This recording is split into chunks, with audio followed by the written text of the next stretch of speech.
It's the new moon. It's one of my favorite times because new moon energy just feels really, really ripe and full of potential to me. The new moon, the first crescent that you see in the sky, marks the beginning, a time to recreate and plant those seeds of intentions, and if you're a farmer, also to plant real seeds. Like, there's this really beautiful dynamic here.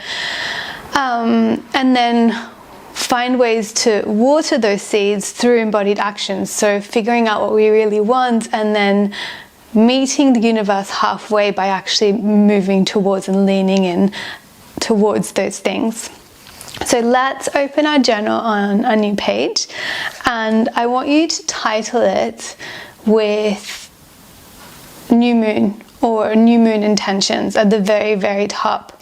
I always put the date, draw a big moon, big empty moon for the new moon, my cycle day, and I write new moon intentions because I like to come back. And if you have a planner like this, then you will see that that section is already set up for you.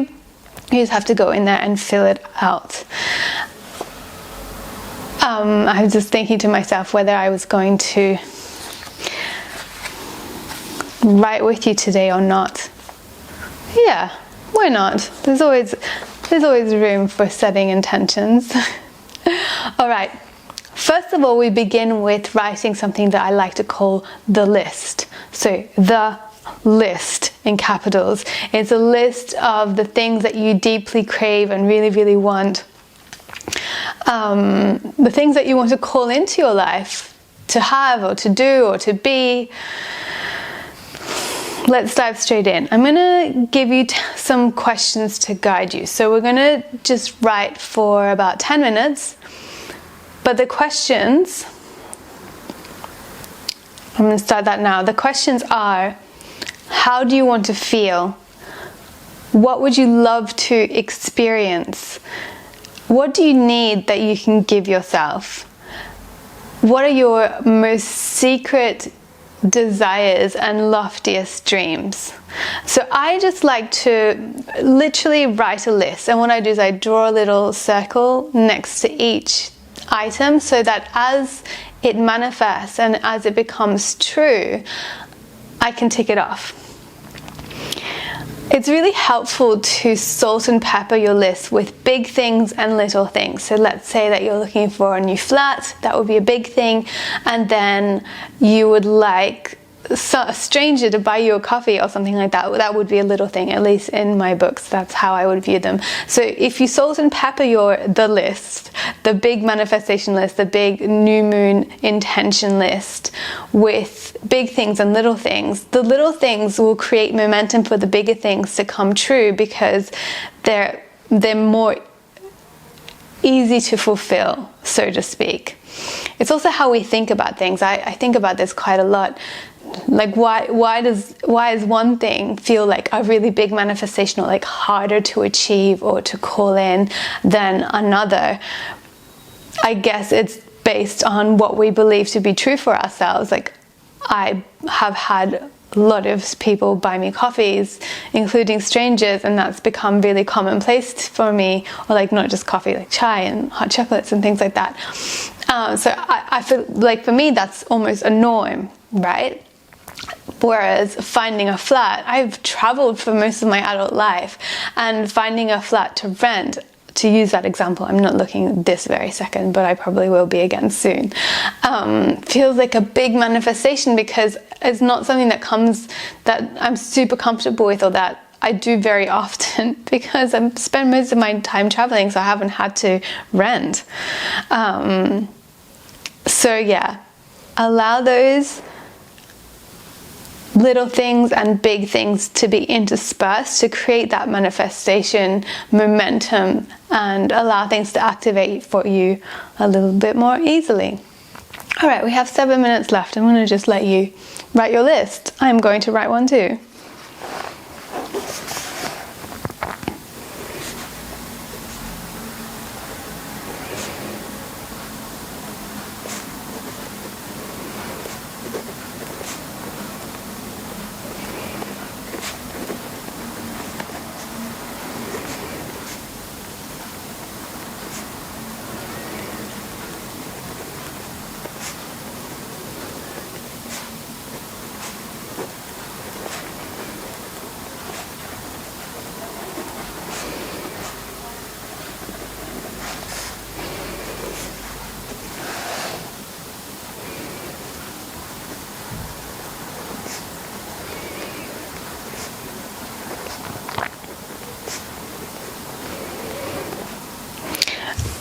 I want to also say that the items on your list don't just have to be things. They don't just have to be coffee or a flat. They can be ways that you want to feel as well. So one thing that I've written down is I'm really looking for clarity around what my next steps will be. I feel like I was guided to move to Brighton, I was guided to find this flat, and like I've been guided to all of these things, and now I'm starting to get this sense that something new needs to come through, but I don't know what it is, and I would love some clarity around it. And so I'm adding that to my list because I want it to manifest. I want that clarity to show up. I want to be shown what the next steps are for me, so I can I miss the momentum of life, you know.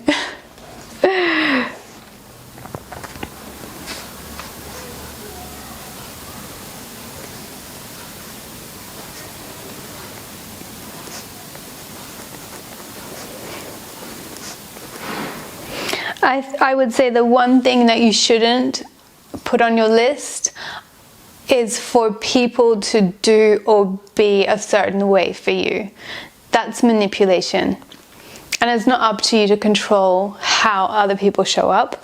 So it has to be about you and your environment and how the world can show up for you, but not other people. Like, if you're trying to manifest that Frederick, your ex, just making this up on the fly here, okay?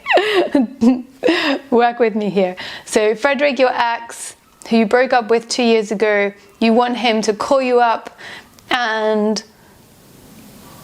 tell you what a mistake he's made and that he desperately wants you back.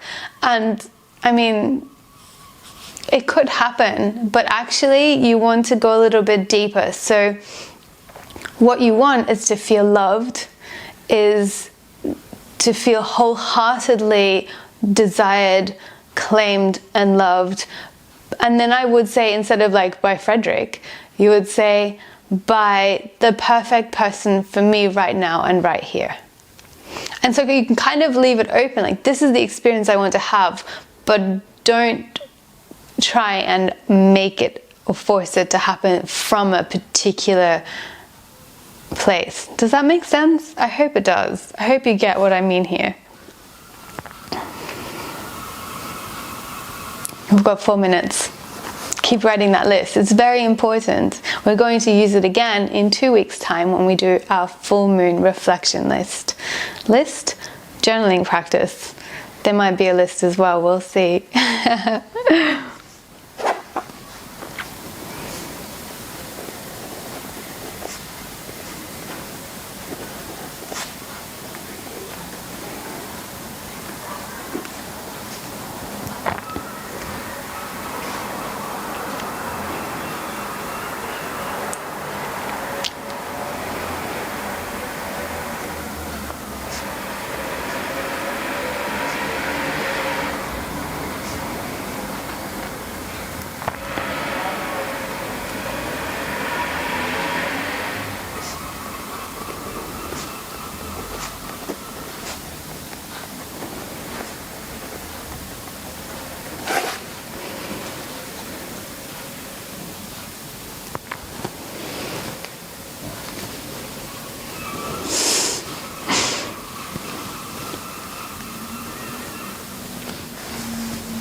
Alright, if you finish writing your list, our 10 minutes is up. If not, press pause and keep writing.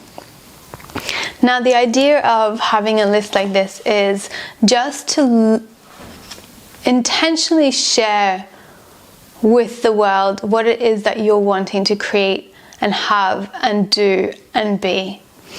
When you set these intentions, it creates this forward motion, this energetic pull, and it also lets the universe know where you need support and how it can show up for you. As an aside, after writing down your list, something that I like to do is on the other side of the page, write down the things that I can start doing to move myself towards the things on my list. So for example, wanting clarity around my next steps, a really, really great way to get closer to getting clarity is to figure out what it is I actually want my next steps to be. So do I want to stay in Brighton? What am I really feeling called to? What am I really, really drawn to? What's inspiring me at the moment? How can I lean into that and allow that kind of process of deduction and elimination of what I do want in my life and what I don't want in my life to move me closer to that clarity that I'm seeking. So spend some time looking at this list and seeing where you can show up for yourself. That's the word I was looking for. See you next time.